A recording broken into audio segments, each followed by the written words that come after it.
With that being said, I do think that there is a thing called pretty privilege. There is a thing called white privilege. There is a thing called tall privilege. The View is extremely envious of Caitlin Clark's success, which has turned women's basketball on its head with record performances and record-breaking viewership that even leagues like the NBA don't always win. Thanks to Caitlin Clark's extraordinary game awareness and playmaking abilities, a new league was born and is now the talk of the town. But the View host is determined to use racist epithets and other nonsense to try their best to be mean to Caitlin Clark. And look, none of us are surprised because all they try to do is make it about race. Part of it is about race, because if you think about the Brittany Griners of the world, why did she have to go to play in Russia? Because they wouldn't pay her. Because they wouldn't pay her. Because they wouldn't pay, not because she was black, but because they didn't believe in the WNBA. Okay, Sunny Hahn, one of the well-known show hosts, has once again been unable to keep Caitlin Clark's name out of the mud. To be honest, it's almost like her trademark twist on any one subject to comment on race, and Clark's incredible ascent to fame was no exception. Now, Sunny casually used the term privileged while talking about Caitlin's success, as though her incredible work ethic, court vision, and historic performances could be reduced to skin color. I do think that she is more relatable to more people because she's white, because she's attractive. And unfortunately, there still is that stigma against the LGBTQ plus communities. This is where things start to get really interesting, though, because even LeBron James, who is typically quick to support progressive narratives, claps back, defending Caitlin and reminding everyone of her significant influence on women's basketball. Look, man, it's almost poetic. Someone as politically outspoken as LeBron effectively shuts down Sunny's oversimplification. The WNBA started in 1996. First games played in 1997. It's 2024, and we're just really now talking about. Sunny's next allegation that women's sports are underfunded and neglected is correct. Let's not pretend that the WNBA isn't substantially subsidized by the NBA, as it has been since its founding. Indeed, the league has never been profitable, if we consider the facts. Caitlin Clark has increased awareness of the women's game more than any other WNBA star combined. And what's even funnier is that Sunny and The View have been broadcasting for decades. Where are the weekly segments promoting the WNBA? If they are so enthusiastic, why don't they use a huge platform that costs millions of dollars to promote it continuously? I suppose that wouldn't fit their perspective, would it? But nobody else has done this, so I'm not mad that they gave her basketball, but I will suggest to Wilson that one of the things they might want to do, Wilson is the people who make the basketball. Yeah, instead of applauding Caitlin for drawing record audiences and boosting women's basketball like never before, Sunny reduced her success to race. It's lazy, it's disrespectful, and frankly, it's an insult to every single female athlete out there who has busted their ass to put their sport on the map. So, what about the View privilege, or the privilege they enjoy when they show it's when shouting over somebody else is considered a valid argument? Well, listen, we could be loud up in here too, so take your all racist crap someplace other than the WNBA. The league got enough of that issue as it is, and you hypocrites over there ain't making it any better. Now look, the main concerning question I got is this: why does Sunny insist on making everything about race? Like this narrative ain't just undermining Caitlin's achievements and contradicts the principle that Sunny supposedly champions. Why is Caitlin's success reduced the why? Privilege, what does that say about all the women that Sunny claims to support? Then now here's the kicker. Here, imagine if someone like Colin Cowherd or Skip Bist dared to claim that LeBron James' success was based on the color of his skin, believing that the man had talent because his ancestors raced lions.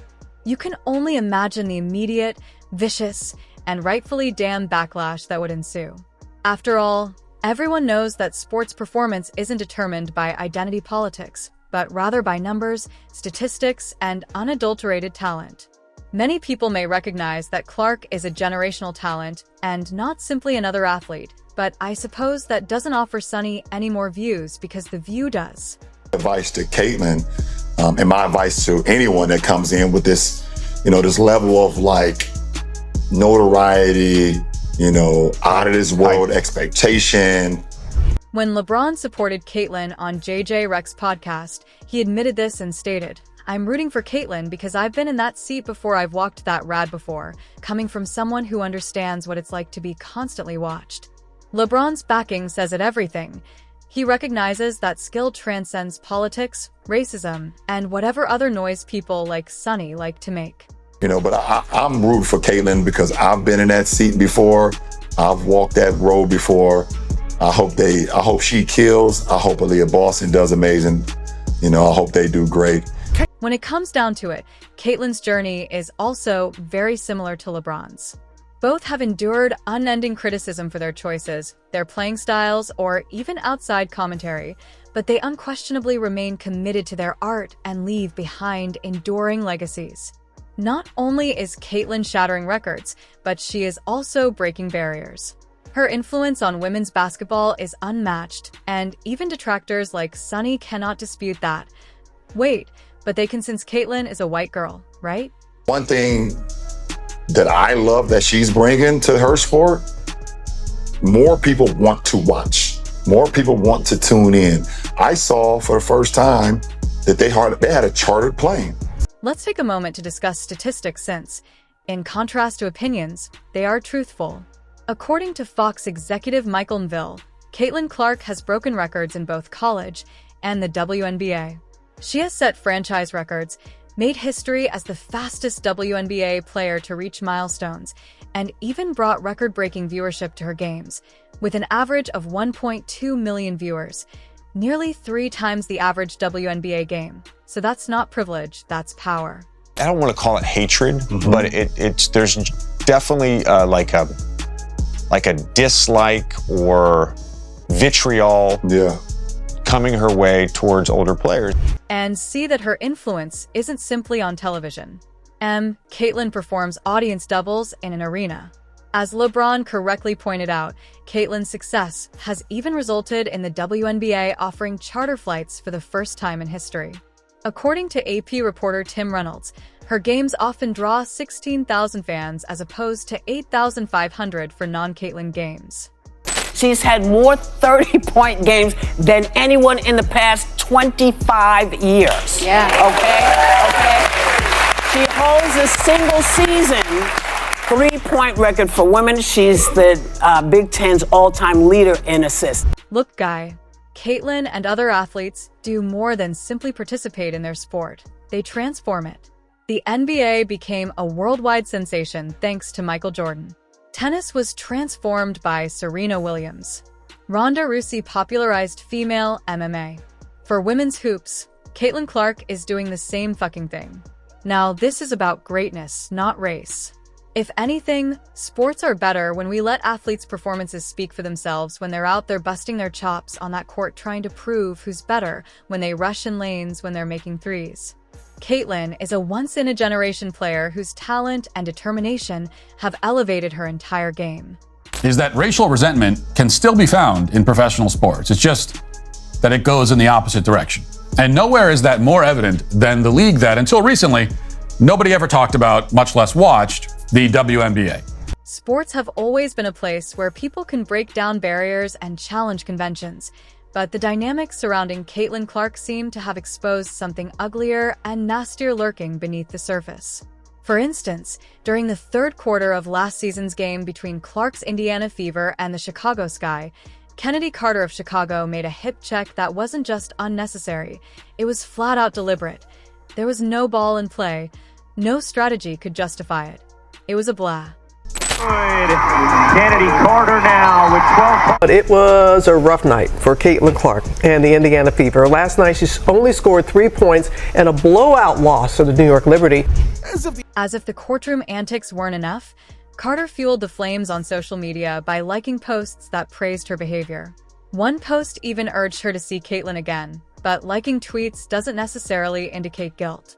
It's difficult to overlook Carter's apparent contempt for Clark, as seen by her public unwillingness to apologize.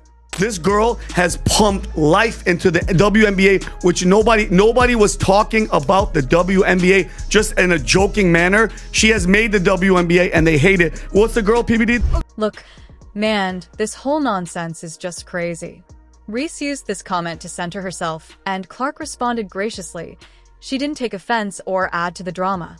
which shows that she was focused on the game rather than all of these unnecessary distractions. Nevertheless, the entire story continues, with Clark being unfairly accused of being a beneficiary of privilege, even though her accomplishments are undeniable. Games with the Indiana Fever. She's the fastest WNBA player to reach 100 three-pointers, fastest player to reach 350 points, and 150 assists in the league's history. Even though the current situation is different, it's difficult to overlook the parallels unless you're a naive fool. Racial dynamics and sports have always been complicated, but what we're witnessing with Clark is a reversal of that historical animosity. It's no longer about integration. It's about dominance. Some players aren't handling it well, and Clark's success undermines the WNBA's established order. I wonder what Jackie Robinson would be saying now if he were still with us. It surely wouldn't be anything positive about the view. The reason why we're watching women's basketball is not just because of one person, it's because of me too. I want y'all to realize that, she says.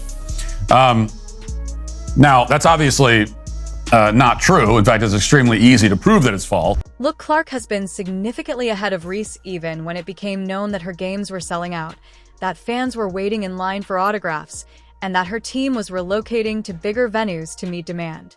Even when she was playing away, the buzz followed her when her Fever hosted a Los Angeles Parks game, where attendance reached over 16,000, which was significantly higher than the 8,000 that attended when the Sky played the same team. That isn't merely a coincidence.